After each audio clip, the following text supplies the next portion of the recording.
First time that I heard of Vic Firth was when I was in college. I needed to get some good sticks, and my teacher, of course, said to me, you have to buy some Vic Firth mallets for timpani, for snare drum studies, and also marimba mallets. Once I started teaching at Berklee, my job situation was changing a lot. I was working with a lot of Latin jazz groups. In talking to Vic, it was great because he was very open. And he said, Victor, you're the artist, you tell us what you need.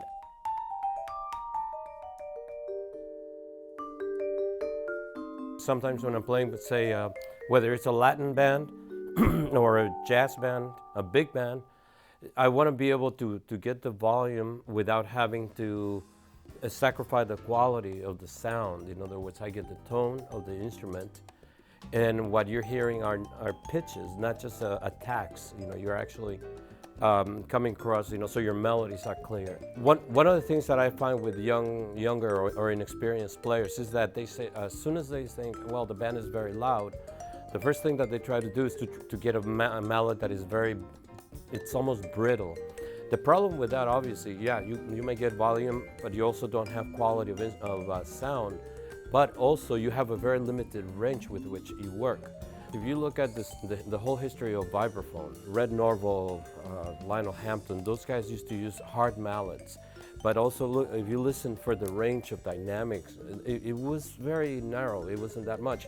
And as techniques have developed, by some of the great vibe players, that you hear today, the level of expression on the instrument has grown immensely. When you have a medium mallet, which is what mine are, they're sort of medium hard.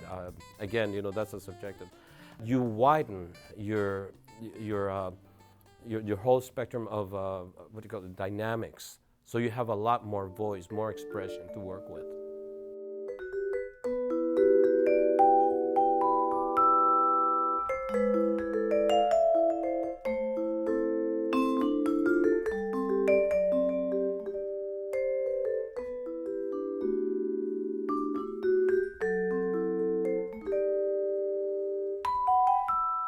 These mallets have what I would consider a medium weight. What I notice is that my hands actually change if I start playing during the day or if I've been playing at night for a long time. So it's a consideration if you're using overly heavy mallets. But for me, especially in the music that I played, this works. It's very high energy a lot of times, and you want to watch your arms too.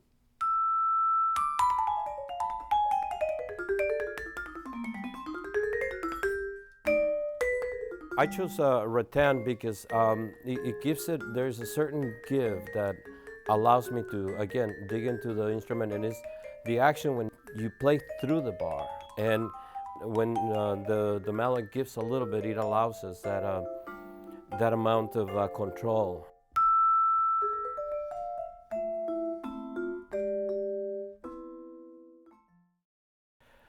I came across this chord, actually it was introduced to me by the folks at Vic Firth, and it's a synthetic that is incredibly durable.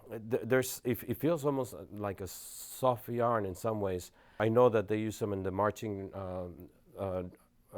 percussion, and of course, this take a lot of beating. I know that when I'm working with these, they last me a long, long time, and it's a fantastic material to work with.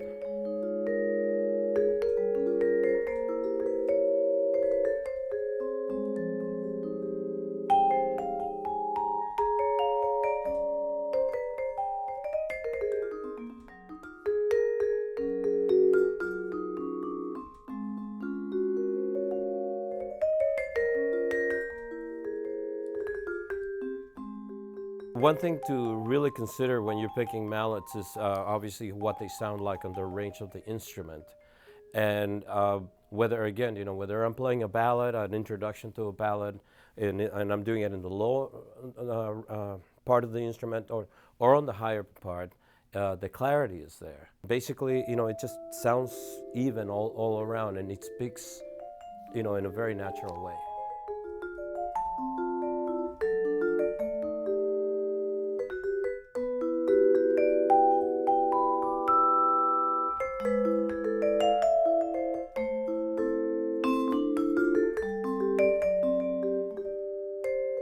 When I play marimba, I find that it's a difficult instrument because we're talking about 5 octaves that we're working with.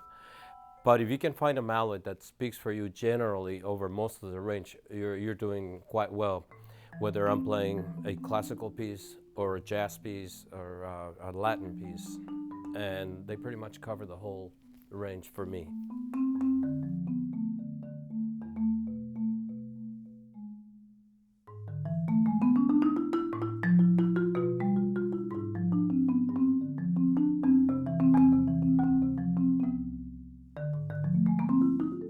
I'm so incredibly happy with my mallets because I find that they are an extension of me. It's a part of my hand.